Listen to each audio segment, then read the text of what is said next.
Assalamualaikum warahmatullahi wabarakatuh. Teman-teman, jumpa lagi di acara kami, yaitu ngobrol santai bersama pengamat sekaligus budayawan Bapak Joko Suroso.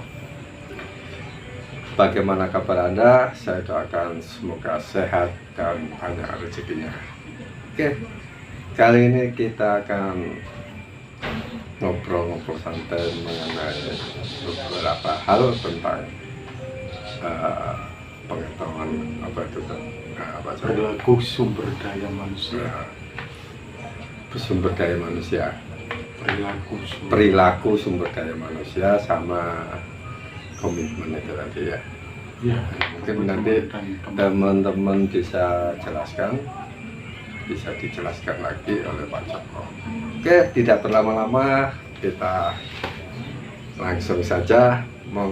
Pak Joko, ini sebelum saya ngomong lebih lanjut, Pak Joko ini adalah lulusan Universitas Unpad untuk S1-nya di bidang sastra, Pak Joko.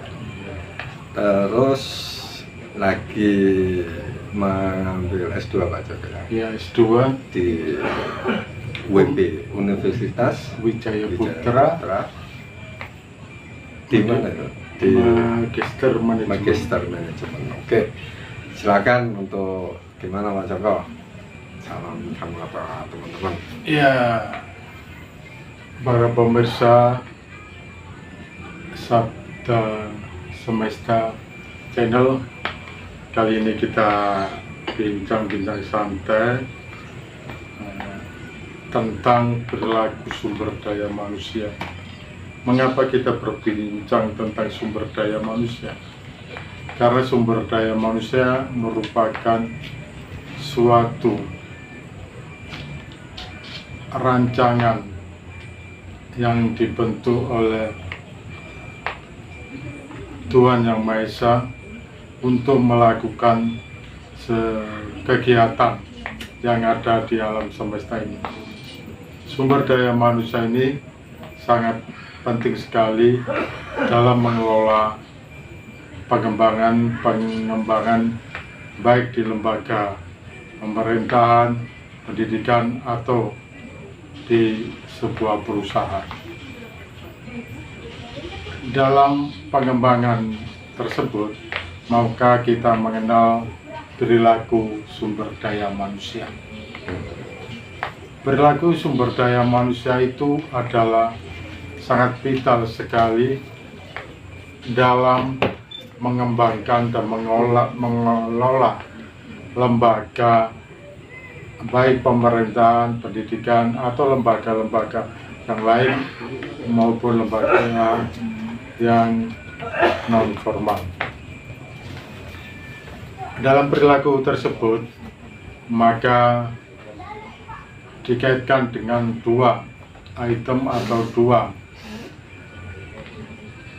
bentuk, yaitu komitmen atau yang kedua yaitu ability atau kemampuan, seperti itu.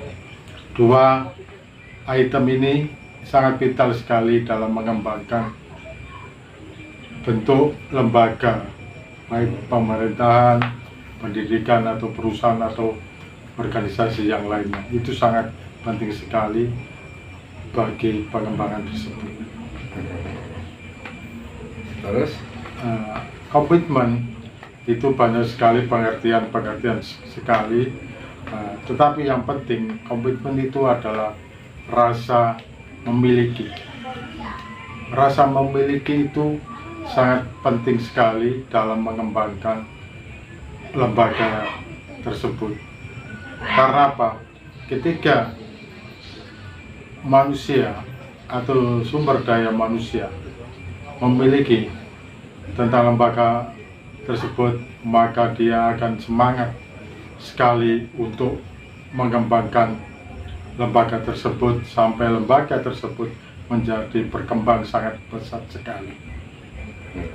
Tetapi bukan hanya komitmen saja yang dimiliki oleh manusia atau sumber daya manusia, tetapi juga adalah ability, kemampuan. Kemampuan ini adalah bukan saja kemampuan pengetahuan tentang lulusan, tetapi bagaimana kerangka kemampuan tersebut dikaitkan dalam pengembangan lembaga tersebut. Misalnya kemampuan dalam berkomunikasi, kemampuan dalam bertahan, atau kemampuan dalam beradaptasi dalam bentuk iklim atau cuaca apapun. Dia mampu untuk beradaptasi. Atau juga kemampuan dalam mengelola, mengatur tentang waktu, bagaimana waktu yang tepat untuk memimpin atau waktu yang tepat untuk mengelola pengembangan organisasi tersebut. Atau yang terakhir juga ada bagaimana kemampuan untuk mengolah rasa. Itu sangat penting sekali. Karena apa? Ketika sumber daya manusia mampu mengolah rasa, maka timbullah suatu tadi kaitannya komitmen untuk mengembangkan lembaga tersebut. Karena ada rasa, lembaga ini harus dikembangkan dengan pesat seperti itu. Itu cuplikan tentang gambaran-gambaran tentang perilaku sumber daya manusia. Halo teman-teman, kan sudah bisa memahami ya tentang komitmen dan pola perilaku sumber daya manusia. Oke, mungkin ada contoh-contoh yang bisa diimplementasikan di kehidupan. Mungkin ada contoh Pak Joko. Contoh dalam bidang apa? Ya, di lembaga pemerintahan atau lembaga ya pendidikan? seperti kebijakan pemerintah ini itu apakah sudah sesuai komitmen atau tidak, itu kan gimana Pak Joko? Kondisi saat ini atau kondisi Ya kondisi saat ini atau bisa kita? ya bisa sampai bahas dari pemimpin awal Presiden RI sampai pemimpin saat ini, mungkin kebijakan apa, komitmen apa yang dirasa oleh masyarakat. Ya, kalau berbicara tentang lembaga pemerintahan itu memang bersentuhan langsung dengan rakyat, dan dalam lingkaran-lingkaran di pemerintahan itu kan di Indonesia, contohnya lembaga pemerintahan itu kan ada perwakilan yang namanya Dewan Perwakilan Rakyat. DPR, Dewan Perwakilan Rakyat ini kan dipilih oleh rakyat melalui apa? DPR ini adalah melalui partai politik. Ketika menghadapi pemilu, itu kan kita bisa memilih presiden, pemimpin kita, bisa memilih DPR, wakil rakyat kita. Kita lihat ketika dalam menghadapi musim-musim kampanye, kita sering mendengar jargon-jargon atau slogan-slogan yang sering mengatasnamakan rakyat. Dan apakah setelah jadi itu kebijakannya berpihak kepada rakyat? Kita lihat dari sudut pandang yang mana dulu. Karena di sini ada berbagai elemen-elemen yang menyikapi tentang kebijakan-kebijakan yang ada di pemerintahan seperti itu. Dari sudut pandang mana elemen yang menyikapi tersebut? Ada yang menyikapi positif, ada yang menyikapi negatif. Itu adalah sirkulasi lembaga pemerintahan yang ada di Indonesia ini khususnya. Perlukah ada sistem kontrol tentang kebijakan pemerintah ini? perlukah ada Ya sistem harus kontrol ini? harus ada lah. Kalau tidak ada sistem kontrol, akhirnya nanti pemerintah ini kan mengambil kebijakan dari satu sisi saja tanpa melihat kepentingan rakyat secara utuh. Nah, kepentingan rakyat secara utuh itu maksudnya sesuai amanat undang-undang yang dicantumkan Undang-Undang Dasar 45 itu tadi. Dan makanya kalau tidak mencakup kepentingan masyarakat secara utuh, akhirnya gejolak dan timbul masalah sosial. Walaupun letupan-letupan sosial ini kan mengindikasikan bahwa adanya komitmen pemerintah terhadap negaranya itu ada yang berkurang, ada yang dirasa perlu koreksi. Iya, Seperti itu. ya memang dalam sistem pemerintahan dalam mengeluarkan kebijakan itu kan digodok dulu dalam berbagai suatu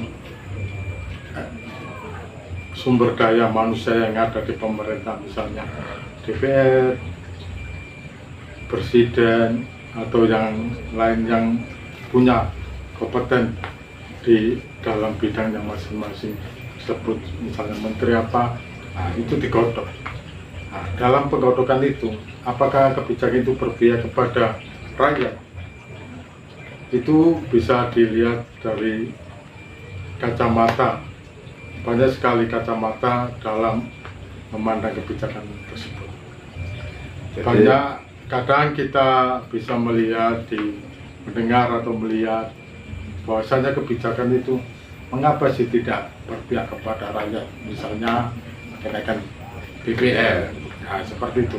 Apakah ketika kenaikan BBM itu berpengaruh dampak terhadap perekonomian kepada masyarakat bawah?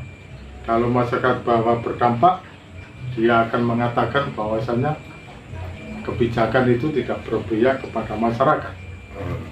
Tetapi jika yang mempunyai kepentingan, bahwasanya ini untuk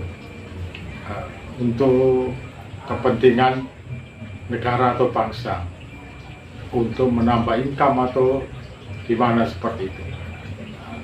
Kepentingan ini tarik ulur antara masyarakat, antara pemimpin, antara DPR, dan yang sangat vital sekali yaitu partai politik.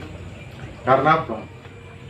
Partai politik ini sangat berpengaruh dalam lembaga pemerintahan, khususnya di Indonesia ini. Karena apa? Semua mengelola sistem pemerintahan ini adalah asalnya kebanyakan berasal dari partai politik. Misalnya wali kota, presiden, bupati, itu kan dari partai politik.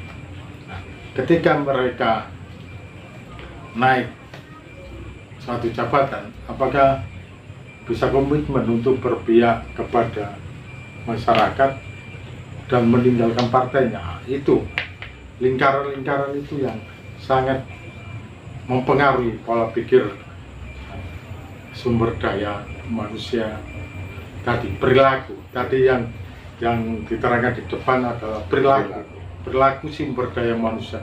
Mampukah mengelola sistem yang pemerintahan yang ada?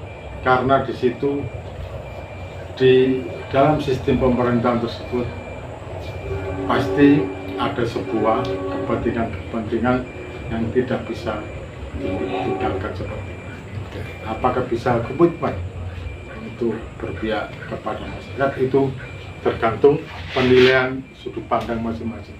Kita tidak bisa menilai ini positif, ini negatif. Karena apa? Karena penilaian itu kan berbagai macam. seperti itu. Oke. Mungkin untuk season kali ini kita cukup sekian. Ya, Atau ada kelanjutan untuk season berikutnya? ya, ini ngomong perilaku.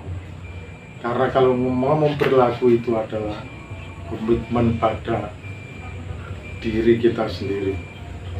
Komitmen kita apa terhadap pemerintahan atau lembaga pemerintahan ketika menjadi pimpinan seperti itu. Kita langsung ke apa itu, nanti selanjutnya setelah minggu depan mungkin ya. Iya, dilanjutkan minggu depan lebih Membahas lebih dalam tentang pemerintah atau tentang pendidikan atau tentang fenomena yang ada di Indonesia ini seperti itu. Begitulah kawan-kawan, teman-teman, setelah kita memahami tentang perilaku sumber daya manusianya, sehingga nanti terjadilah, kalau perilaku itu baik, terjadilah komitmen yang baik, ya kan? Dan jangan lupa bahwa komitmen dan perilaku itu juga dipengaruhi oleh faktor lingkungan, ya, kondisi sistem di suatu tempat tersebut. Nah, inilah yang menjadi pembelajaran bagi kita. Mudah-mudahan dengan adanya keterangan-keterangan seperti ini, acara-acara seperti ini bisa membuat kita semakin belajar dan belajar lebih baik. Seperti itu Mas Soko. Oke, Cara mengembangkan diri. belajar mengembangkan diri. Untuk selanjutnya kita ketemu minggu depan. Jangan lupa tonton terus setiap minggu akhir ya, atau satu minggu sekali kita tetap akan tampil. Mudah-mudahan dengan acara ini teman-teman terbuka wawasannya dan bisa berintrospeksi diri, minimal komitmen terhadap diri sendiri. Iya. Oke, begitulah teman-teman. Assalamualaikum warahmatullahi wabarakatuh.